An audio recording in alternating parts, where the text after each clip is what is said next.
ሰላም ተመልካቾቻችን ከጄኤምኤም ቴሌቪዥን ወደ እናንተ የሚተላለፈው የቤታ ሾው ፕሮግራም የቤተሰብ ፕሮግራማችን ዛሬ ተጀምሯል። እንግዲህ ዛሬ ከአዲስ እንግዳ ጋር ወደ እናንተ መጥቻለሁ። በጣም በትዳር የቆዩ 50ኛ ዓመታቸውን ያከበሩ እንደገናም ደግሞ በአገልግሎት ዘመናቸው ደግሞ ቄስ የሆኑ ያገለገሉ ጥንዶችን ነው ይዤላችሁ የመጣሁት።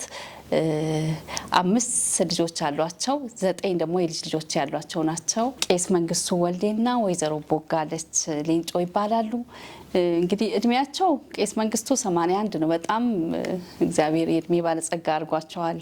ወይዘሮ ቦጋለችን ደግሞ 65 ዓመት አርጓቸዋል። በአገልግሎትም ወደ 60 ወይ ደግሞ ወደ 61 አካባቢ ቄስ መንግስቱ አሳልፈዋል። እንግዲህ ዛሬ ቆይታችንን ከነሱ ጋር እናሳልፋለን። ጥሩ ተሞክሮ በጣም ብዙ ልምዶችን ከነሱ እንቀስማለን ብለን ተስፋ እናደርጋለን። አብራችሁ እንድትቆዩ በአክብሮት ጋበዝኩኝ።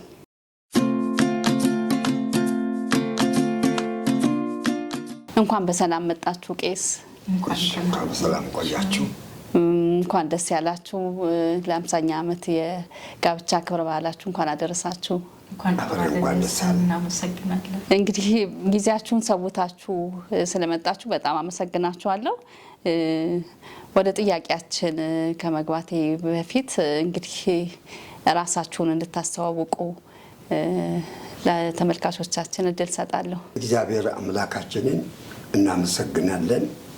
ወደዚህም ደግሞ ስፍራ የጋበዛችሁልን እናንተንም እግዚአብሔር ይባርካችሁ። ስሜ ቄስ መንግስቱ ወልደ እባላለሁ። የተወለድኩበት በድሮ ካፋ ክፍለ ሀገር በትልቁ ገሻ አማሮ በምትባለው ቀበሌ ገዲ በምትባለው መንደር እዛ ነው የተወለድኩት። እዛ ከተወለድኩ በኋላ እንደማንም ልጅ ትምህርት ቤት መግባት የግድ ስለሆነ እንደ ዛሬ ትምህርት ቤት በየቦታ ባይገኝም አልፎ አልፎ አንዳንድ ወረዳዎች ትምህርት ቤት ይከፈት ነበር። ከቤታችን 2 ሰዓት እርቆ የሚገኘው ሳይለም ወረዳ የዶታ ከተማ በምትባለው ትምህርት ቤት ስለተከፈተ እድሜ ያኔ ወደ 14 ሊጠጋ ይችላል። ትምህርት ሲጀምሩ አዎ ይገርማል ነው። እሺ ከዛ በኋላ ከቤታችን 2 ሰዓት ይርቃል። እዛ ሄጄ ተመዘገብኩ። ትምህርቱንም ጀመርኩ። ተምሬ 2ኛ ክፍል ከደረስኩ በኋላ ችግር ያጋጠመን። ይሄ ያጋጠመን ችግር የአይን ችግር ነው እና ብላክቦርድ ማየት አቃተኝ። 2 አይኖችን ቢያለ ስለዚህ ትምህርቱን መቀጠል አልቻልኩም። አሁን ያለኝ እድል እንደማንም ሰው አርሶ መኖር ይቻላል ብዬ ደብተሬን ጠቅልዬ ወደ ቤት ለመግባት ወሰንኩ። በወቅቱ ከወለጋ ክፍለ ሀገር የመጣ ዳኘ የተባለው አንድ አስተማሪ ነበረው። እሱ ደግሞ ለየት ይላል ከመምህራን። ወደ ልጆች ይቀርባል፣ ወደ ችግረኞችም ይቀርባል፣ ያጫውተናል። ይህንን አስተማሪ እጄ ሰላም ብዬ እገባለሁ ብዬ ከታላቅ ወንድሜ ጋር ወደ ቤቱ ጎራ አልን። ቤቱ ስንሄድ እሱ መጽሐፍ ቅዱስን ያነባል፣ እኔ መጽሐፍ ቅዱስ መሆኑንም አላውቅም። እንደ ሌላ ቀር ፍቃድ ለመጠየቅ ነው ብለው ግቡ አለ። ቁጭ ያለ ተቀመጥን። ከተቀመጥን በኋላ አይኔ እሱ ወደሚያነቡ መጽሐፍ ላይ አተኮረ። መጠየቅም አስገደደኝ። አስተማሪ የምታነበው መጽሐፍ ምንድን ነው አልኩት። የህይወት መጽሐፍ ነው አለ። እኔ የሚያውቀው ሳይንስና ህይወት ነው፣ ትምህርት ቤት የምንማረው ሳይንስና ህይወት ነው አልኩ። አይደለም አለ፣ ይሄ ሌላ ነው አለ። ምንድን ነው ስል የህይወት መጽሐፍ ነው። ልትማር ትፈልጋለህ? አዎ አልኩት። ስለዚህ ስለ ጌታችን ስለ መድኃኒታችን ኢየሱስ ክርስቶስ አጠቃላይ የዓለም ሁኔታን የመዘገበ የምናገረው ይሄ ነው። ከእግዚአብሔር ጋር መገናኘት የምንችለውም በዚህ መጽሐፍ ነው። ለችግሬ መፍትሄ የሚሆነው ይሄ ነው ብለው ተናገረኝና ወንጌል ኢየሱስ ክርስቶስን እንዲቀበል መሰከረልኝ። ከሰማሁ በኋላ ችግሬን ተናገርኩ። አሁን ትምህርት ቤት የሚገባ አይኖች እምቢ ብሎኝ ነው፣ ማየት ማንበብ አቅቶኝ ነው አልኩት። እዙ ጸለየልኝና ግባና ጸልይ ኢየሱስ መፍትሄ ይሆንልሃል አለኝ። እንዴት እንደሚጸልይም ነገረኝ። ከተናገረኝ በኋላ ቤተሰቦቹ አማኞች አይደሉም፣ ግን ክርስቲያን ናቸው። ስለዚህ ተንበርክኮ መጸለይም ድምፅ ከፍ አድርጎ መጸለይም አልችልም። ያለኝ አማራጭ እድል ምንድን ነው? ከተኙ በኋላ ተደብቀን በረከካለሁ።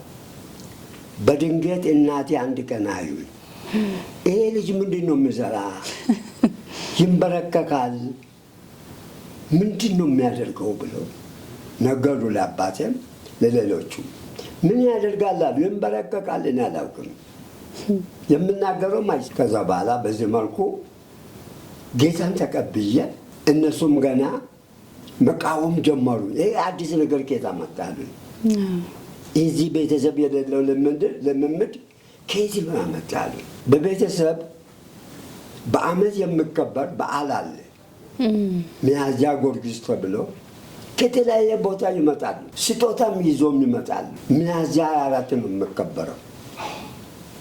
ይሄ በዓል ሲከበር ከመኖሪያ ቤታችን በጓሮ በኩል የተሰራ ቤት አለ። በቤቱ ውስጥ ደግሞ ትልቅ ጋን አለ። አባቴ በዓሉን ለማክበር ለመስገድ ሲፈልጉ ነጭ ጋቢ ይለብሳሉ። ቤተሰቦች በሰልፍ ይቆማሉ። በዚያ ጋን ውስጥ ጠላ ይሞላል። ከሸክላ እንደ ሳህን ያሉት ሸክላዎች አሉ፣ ትንንሾች። እዛ ላይ ቅቤ ከሽንኩርት የተለወሰ ተሰርቶ በጋኑ ስር ይቀመጣል። ቤተሰቦቻችን በሰልፍ ቆመው ስጦታቸውን ያቀርባሉ። ከተሰላፎች አንዱ ነኝ። በዕለቱ ግን እምቢ አልኩት። መንግስቱ ስል እምቢ አልኩት። ሰልፍ ውስጥ የለም ወጣ ብለዋል። ጌታን ተቀብለዋል። ምን ነካሉ? ምንም ካሉ አይ እኔና አላመልክም። ለምን? እናንተም ሳታውቁ የምትሉት ጊዮርጊስም አይደለም፣ እየተከበረ ያለው ሌላ ነው። ምንድን ነው እሱ አሉ። ሰይጣን ነው። እንዲህ ሰይጣን አልክ ብለው ተናደዱ። ከዛ በኋላ ከአሁኑ ይሞታል ብሎ ጠበቁት። ዞር ብዬ ሂጄ ለብቻዬ ቤት ውስጥ ገብቼ ቁጭ አልኩ። ሲቀመጥ እነሱ በዓላቸውን አከበሩ። ከብት ይታረዳል፣ እስከ በሬ ድረስም ይታረዳል። ይበላል፣ ይጠጣል፣ ይዘፈናል። ከዘፈኑ ከጠገቡ በኋላ አንድ አጎቴ እንዲህ አለ፣ ይሄ ልጅ ታስሮ ተገርፎ መጥቶ መብላት አለበት፣ ካልበላ ካልጠጣ ልጆቻችን ያበላሻል አለ።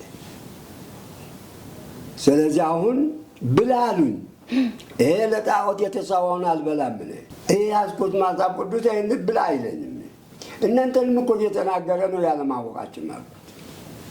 መጨረሻ ላይ ተጠርቶ መጥቶ ተገርፎ መብላት መጠጣት አለበት አለ። እኔ ተቀምጫለበት ቦታ ጎረምሳዎች ተላኩ። አንዱ መጣና አባት ይፈልጋል። ለምን አልኩት።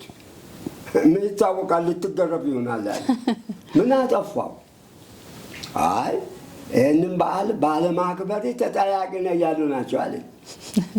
ግን አንድ ያ ዳኘው በይሳ የተባለው አንድ ነገር አለ። ችግር በሚያጋጥምበት ጊዜ ኢየሱስም ጥራ ይለናል። ልክ እንደ ቦምብ ይዣለሁ፣ እንደ ትልቅ ነገር ችግር ስመጣ ይህን ለመወርወር በዘመናችን ጠግቦም ኢየሱስም ይላሉ፣ በማይሆኑበት ቦታም ይጠራሉ። የኢየሱስም ክብር እኔ ያኔ ነው አየሁት። ከዛ በኋላ ርኩና ቤት ውስጥ ገባሁና መጥቷል ተባለ። እንዴት ነው ትበላለህ ወይ አሉኝ። በጌታ በኢየሱስ ክርስቶስ ስም ጋኑ ይሰበር አልኩት። ከዛ በኋላ ጋኑ ተሰበረ። ጠላውን ፈሰሰ። ከዛ በኋላ ሞራል አገኘሁ። ይሄ የራሴ ስመት ነው። ካስፈለገ መብረቅ ጠራለሁ አልኳቸው። ቶሎ አስወጣሉ ነው እሱ የራሴ ስመት ነው። አስወጣ ተባልኩት። በዚህ ወጣው። በዚህ መልኩ ጌታን ተቀበልኩ። እግዚአብሔር ይመስገን። አይኔን ተከፈተና ወደ ትምህርት ቤት ተመለስኩ። እግዚአብሔር ይመስገን። በጣም ደስ ይላል። በጣም ደስ ይላል። ስለተሰጠን ፕሮግራም እግዚአብሔር ይባርካችሁ። እናመሰግናችኋለን። ስሜ ቦጋለች ሌንጮ እባላለሁኝ። የተወለድኩበት በዱሩ በጎሬ አውራጃ በዲዱ ላሎ ወረዳ ኦንጎ ሰንቀሌ የምትባል መንደር ውስጥ ነው የተወለድኩኝ። እዛ ተወልጄ 1-2 ዓመት ከደረስን በኋላ አባቴ በስራ ምክንያት ወደ ሳይሌም ያዶታ የምትባል ከተማ በስራ ምክንያት ይገባሉ። ከዛ ተጠቅልለን በቤተሰብ ገባን። እዛ እየኖርን ከ1 እስከ 6 በያዶታ ከተማ ትምህርቴን ተማርኩኝ። ሚኒስትሪ ተቀበልኩኝ። ከዛ በዛ መሀል ያለሁኝ ቤት ውስጥ ትንሽ አስቸጋሪ ቁጡና አልቃሻ ነበርኩኝ በልጅነቴ። ስለምቆጣ ስለማልቅስ ታላቅ እህቴ መታ ለእረፍት ትመጣ ነበረ። ከጎሬ ወደዛ ቦታ ትመጣ ነበር። አየችኝ እና ሁኔታ ያላማራትም። እቺ ልጅ እንዲቁጡና አልቃሻ ከሆነች ከሰው ጋር መኖር አትችልም፣ ስለዚህ የጸባይ ማረሚያ ያስፈልጋታል ተብሎ መጽሐፍ ቅዱስ ገዝታ ላከችልኝ። መጽሐፍ ቅዱስ እሷ ገዝታ ላከችልኝ። የጸባይ ማረሚያ ተብሎ የተሰጠ እኔ የዘላለምን ሕይወት የማገኝበትን ክርስቶስ ኢየሱስን እንደ ግሌ አዳኝ የተቀበልኩበት ጊዜ ነበረ። በዚህ ጌታን ተቀበልኩ። በዚህ ሕይወት እያለሁ ከቤት የመጀመሪያዋ ጌታን የተቀበልኩ እኔ ነኝ። እግዚአብሔር ግን ዛሬ ብዙ ምርኮ ሰጥቶን ብዙዎቹ በጌታ ናቸው። ጌታን የተቀበልኩበት መንገድ ይህን ይመስላል። በጣም ደስ የሚል ታሪክ ነው ያላችሁ። በጣም አመሰግናለሁ። እንግዲህ እናንተ በጋብቻ እንደቆያችሁ መጠን ቤተሰብ የሚለው ዋና ምሰሶ በእናንተ ቤት እንዴት ይገለጻል? እንግዲህ ረዥም ዓመት ነው በትዳር ያሳለፋችሁትና እስኪ ስለ ቤተሰብ አጠቃላይ የምትሉት እስኪ በእናንተ እንዴት ነው የሚገለጸው? እንግዲህ እግዚአብሔር በምድር አለ ከሚባለው ትልቁ ተቋም ወይም ትልቁ ፋብሪካው አይኑን እግዚአብሔር የምጥለው ባልና ሚስት ማለት ትንሿ ቤተክርስቲያን ማለት ነው።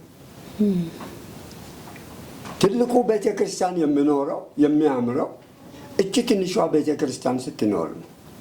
ስለዚህ በእኛ ቤት ውስጥ ትልቅ ነው የምንለው እግዚአብሔር ነው። አሜን።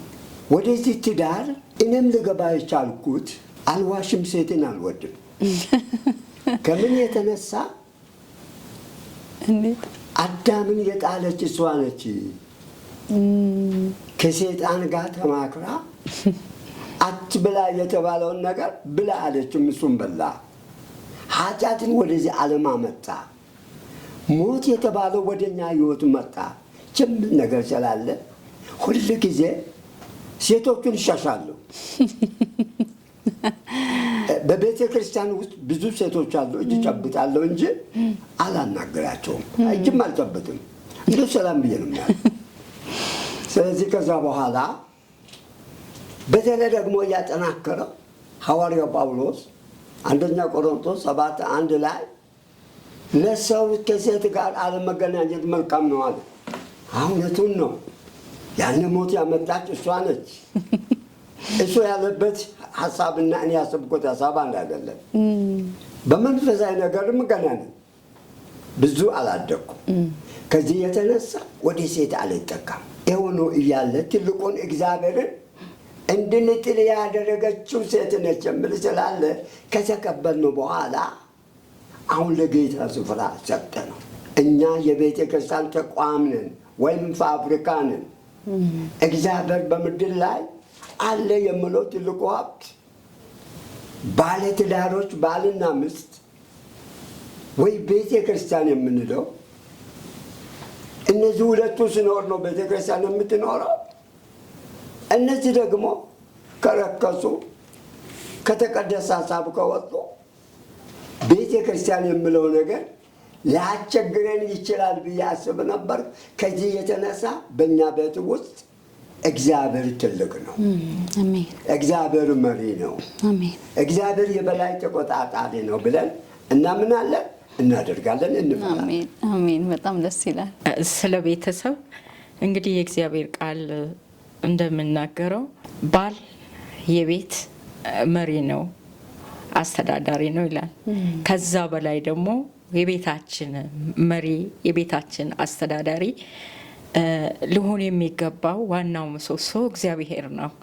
እግዚአብሔርን ካስቀደምን ነገሮቻችንን አሳልፈን ለእግዚአብሔር ከሰጠን ሁሉ ነገራችን ስኬት አለው። ግብ ይመታል፣ እረፍት ይኖረናል፣ ሰላም ይኖረናል፣ መግባባት ይኖረናል። ምክንያቱም እግዚአብሔር ኃላፊነቱን ተረክቦታል፣ ቤቱን ተቆጣጥሮታል። ዋና ምሰሶ እግዚአብሔርን አድርጎ ወደ ትዳር የገባ ሰው ምንም አይነት ችግርና ፈተና ቢመጣበት ችግር የለም ፈተና የለም ማለት አይደለም። ብዙ ፈተና ብዙ ችግር ይኖራል። ያንን ችግር አሸንፎ በድል መወጣትን ይችላል። ምክንያቱም የበላይ ተቆጣጣሪ አድርጎታልና። ስለዚህ እግዚአብሔር በቤታችን ዋና አስተዳዳሪ ዋና መሪ ነው። እሱ ያረፈበት ቤት ነው። እሱ ስላረፈበት እኛም ለዛሬ በቃ ነው። ብዙ ውጣ ውረድ አለ፣ ብዙ ፈተና አለ፣ ብዙ መከራ አለ።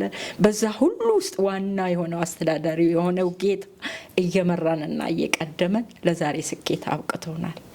እግዚአብሔር ይመስገን። በጣም ደስ ይላል። እንግዲህ በትዳር 50 ዓመት በጣም ትልቅ እድሜ ነው። በአሁኑ ሰዓት ትዳር ባጭሩ እየተቀጨ ባለበት ሰዓት የእናንተ ቆይታ በጣም ለሌሎች ጥሩ ተሞክሮ ይኖረዋል ብዬ አስባለሁ። ሚስጥሩ ምንድን ነው? እስቲ ለ50 ዓመት የመቆየታችሁ ሚስጥሩ ምንድን ነው? እንዴት ተግባብታችሁ ይሄንን ሁሉ ዓመት ኖራችሁ?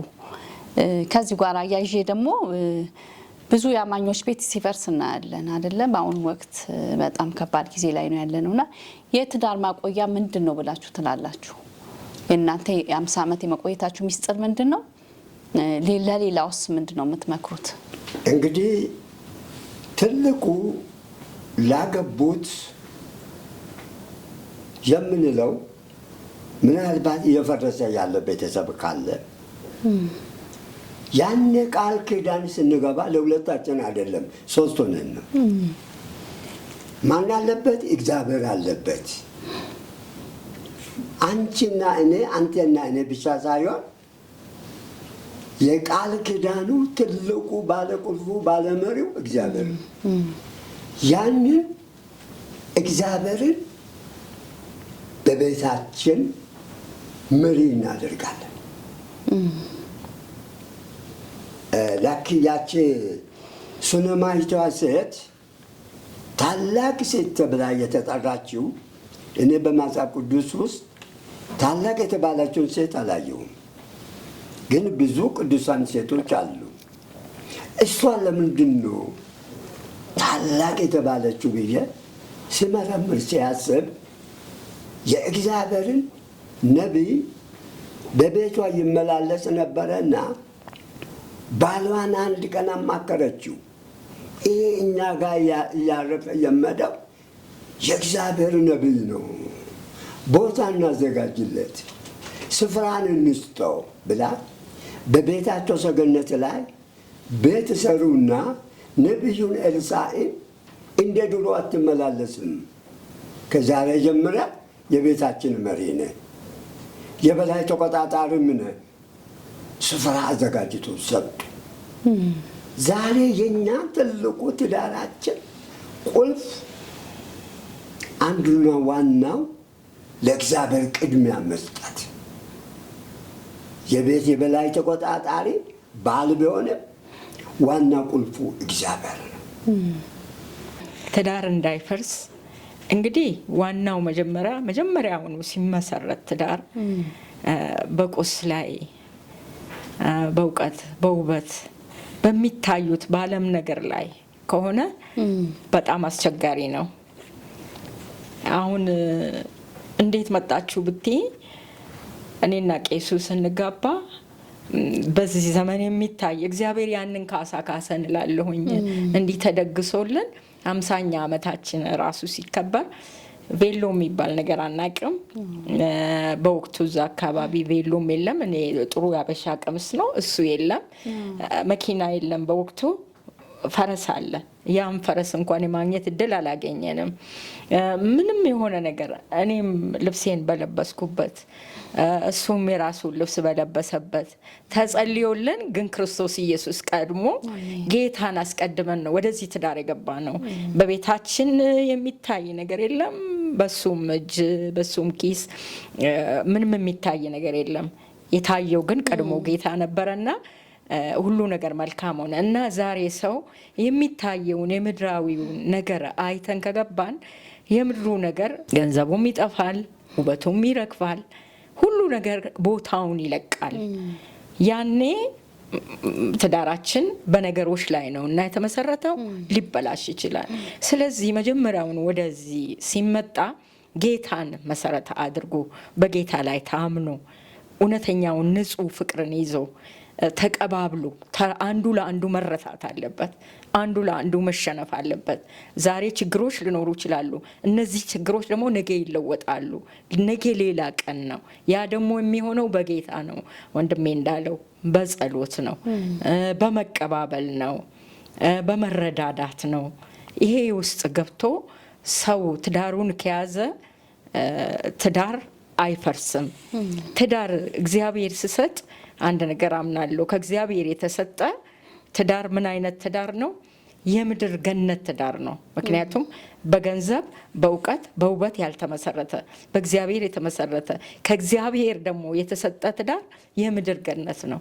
ካልሆነ ግን በሚታየው ነገር ላይ ተመርኩዘን ብቻ ያጠፊ የሆነውን ነገር አይተን የምንገባ ከሆነ የምድር ላይ ሲኦል ይሆናል እና ሰው ይሄንን ትቶ ትኩረቱን በእግዚአብሔር ላይ አድርጎ ልበሰፊ ሆኖ ነገ ሌላ ቀን ነው ኑሮን ይለውጣል በምለው ርዕስ በእግዚአብሔር ተማምኖ ትዳሩን አጥብቆ ቢይዝ ትዳር በጣም ደስ የሚል ነው። በቃ እግዚአብሔር የባረከው እግዚአብሔር በኤደን ገነት መጀመሪያ የከፈተው ስለሆነ ደስ ይላል።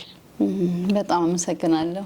ቄስ ወደ አንተ ልመለስና እንግዲህ በዚህ በትዳር ህይወታችሁ ግጭቶችን እንዴት ነው የፈታችሁት? ለሌላው መማሪያ ሊሆን የሚችል እንዴት ነው ግጭቶችንስ የምትዳኙት? የሆነ ነገር በመካከላችሁ ሲፈጠር እንዴት ነው ያሳለፋችሁት? እስኪ የእናንተ የህይወት ተሞክሮ ስለሆነ ለሌላው መማሪያ ሊሆን ስለሚችል እሱን እስኪ ብትገልጸው። እንግዲህ መጀመሪያ እንደተነጋገር አልተጣላንም ማለት አይደለም፣ አልተኮራረፍንም ማለት አይደለም። እስከ 50 ዓመት ሙሉ በእኛ መካከል ሰው አልገባም። አስታራቂያችን መንፈስ ቅዱስ። አሜን። ሳንጣላ ቀርተን ሳይሆን ከጥቂት ደቂቃ በኋላ ምን እንደሚሆን ስለማናውቅ የቀደመው ንግግር ጥፋቱ ካንቺ ነው ወይስ ከኔ ነው? የቤተሰብ መሪ ባል ዝም ብሎ ተገናንቦ መተኛት የለበትም። እሷን አቀርቦ ከኔ ንግግር የተጎዳችበት ነገር ካለ ምንድን ነው አጠፋሁት ብዬ ጠይቃታለሁ። ትናገራለች። እኔም ደግሞ እሷ ያጠፋችን ጥፋት ይሄ ነው፣ ለጥላቻ ያበቃ ነው ይሄ ነው። ስለዚህ ምን እናደርግ? ይቅርታ እንደራረግ። ይሄ ይቅርታ ህይወት በጣም ይጠቅመናል። ሌላ ደግሞ የውጭ ወሬ ጆሮ አለመስጠት። ሴጣን አዳምና ሔዋንን ከገነት ያወጣው የቤተሰብ ጣልቃ ገብነት ጥሩ ነው የሚባል ጓደኛ ቢሆንም ጥንቃቄ ማድረግ አለባቸው። ጆሮ መስጠት የለባቸው። መስማቱ ግን ጥሩ ነው፣ ኃጢአት አይደለም። ካዳመጠ በኋላ ተገናንቦ መተኛት የለበትም። አንድ ቀን ከፈነዳ አደጋ ነው። ስለዚህ ለዚህ ቀስ ብሎ እንዲህ የተባልሽ ነው፣ ልክ ነው ወይ? እኔ ሰምቻለሁ። ትክክል ከሆነ ትክክል ነው፣ ትክክል ካልሆነ አይደለም ወንድሜ ይቅርታ፣ ይሄ የሰይጣን ወሬ ነው ለምለው ጆሮ ስለማንሰጥ። ሰው ለምሳሌ አንዳንድ ጊዜ አንዳንዶች በየዋህነት እውነት ሰው መጥፎ ነው ማለት አይደለም። ጥሩ አማካሪም አለ፣ መጥፎ አማካሪም አለ። ባሌ በቤቴ እንዲህ ያደረግ ነው፣ እያቃጠለኝ ነው፣ እንዲህ ነው መኖሩ ብሎ ካወራች ጥሩ መንገድ ላሳይ ይችላል። ምን አዘጋጀሽ በዚህ ዘመን? እውነት ነው። ምን አንከራተተሽ በዚህ ዘመን ብላ በማይሆን አቅጣጫ ውስጥ እንዲገባ ያደርጋል። ስለዚህ ከዚህ ሁሉ በውይይት በጋራ በመጸለይ ፍቅር ነው እግዚአብሔር ነው ይላል መጽሐፍ ቅዱስ። ፍቅር ነው የምትለው ቃል ቀላል አይደለም። አንደኛ ዮሐንስ መልእክት 4:8 ላይ እግዚአብሔር ፍቅር ነው ስል ይከብደኛል። ፍቅር አለኝ እኔ ለሰው ፍቅር አለኝ፣ ለባለቤቴ ፍቅር አለኝ፣ ለልጆቼ ፍቅር አለኝ ወይም ራሴን ማየት ጥሩ ነው። ፍቅር የሌለው እግዚአብሔር የለውም ይላል። ሰባክም ቢሆን ነቢይም ቢሆንም ዘማሪም ቢሆንም ተራ ነገር ነው በእግዚአብሔር ፊት የምታየው። ትልቁ ፍቅር ነውና ይሄንን ፍቅር በውስጤ እንዳይጠፋ መጠበቅ የግድ ስለሆነ ጥፋታችንን በመወያየት በመነጋገር ይቅርታ በማድረግ ወደፊት የምለውን ደግሞ እርምጃ በመውሰድ አንተ እንደዚህ አታደርግ፣ አንቺም እንደዚህ አታርግ ተባብለን በዚህ አይነት ሂደት ውስጥ አሳልፈናል። 50 ዓመት ውስጥ እውነት ነው ሰው ገብቶ አንተ ለምን አንቺ ለምን ብሎ አለ። ሌላ ደግሞ እኔ እበልጣለሁ እኔ ብዛለሁ የሚል ሁለቱ ባልና ሚስት እኩል ናቸው። እግዚአብሔር ሔዋንን ሲፈጥረው ከጎኑ ነው፣ ጎን እኩል ነው። ታች ብሎ ከግር አልፈጠረም፣ እንችል ነበር። ከላይ ነች ብሎ ከጭንቅላትም አልፈጠረም፣ እኩል ነን። ባሌውም የሚስቱን እኩልነት መረዳት አለበት። እኩል እንደሆነች አብሮ መናገር፣ አብሮ መወሰን፣ አብሮ በመኖር እንዲህ ከቀጠሉ ጥላቻውን ልመጣ ያለው ነገር ሊከላከሉ ይችላል። ሌላ ደግሞ እኔ አንድ ቦታ ሲሄድ እውነትን ነው ጥሩ ነገር ስበላ ለባለቤት ያስባለሁ፣ እሷ አዝናለሁ። ካስፈለገኝ ደግሞ ለእሷ የሚያደርገውን አደርጋል። እውነትን እንግዳ ስመጣ አልጋብዘውም፣ ቤት ወይም ውጭ እደውላለሁ። እንዴት እንዲህ ያለ ዘመድ መጣብን አለሽ ወይ አለ ለዚህ እንግዳ የሚሆን የሚጠቅም ነገር የምበላ የምጠጣ አው ይዘና እግዚአብሔር ይባረክ ይመጣል። እሺ ምን ላድርግ ከሌለ ጋብዝ ትለዋለች። ከውጭ እንስማማለን፣ ደስ ይላል። ስለዚህ አንዳንድ ጊዜ ጥላቻ የሚያመጣ እሷ አልተሰናዳችም አልተዘጋጀችም አንቺ ስላት እሷ ጓራ ገብታ እጇን እግሯን ትሰብራለች። ምን እሰጣለሁ ምን አመጣለሁ ትላለች። ሰውየው ደግሞ አሃ ለካ እሷ እንደ ክፉ እንደሆነች ባሏ ደግ እንደሆነ እንዲህ ያለ ነገሮቹ በቤተሰብ ውስጥ ምን ይፈጥራል? ቅራኔ ይፈጥራል፣ ጥላቻ ይፈጥራል። ሳይወዱ በግድ ወደ መበቃቀል ይመጣል። እሷም እንዲህ ካደረገኝ እኔ እንዲህ አደርጋለሁ ወደሚል። ይህ እንዳይሆን በባልና ሚስት ጥንቃቄ ያስፈልጋል። ጥንቃቄ ካለ እግዚአብሔር ይጠብቃል። ተመልካቾቻችን ከቄስ መንግስቱ ወልዴና ከወይዘሮ ቦጋለች ሌንጮ የ50ኛ ዓመት ክብረ በዓል ምክንያት በማድረግ ያደረግነው ውይይት በዚህ አላበቃም። እስካሁን ጥሩ ትምህርት እንደወሰዳችሁ ተስፋ አድርጋለሁ። ሳምንት ደግሞ ክፍል 2 ይቀጥላል። አዘጋጅና አቅራቢያችሁ ቤቴል ታምራት ነኝ። ከቤታ ሾው ተሰናበትኩኝ። ሰላም ሁኑ።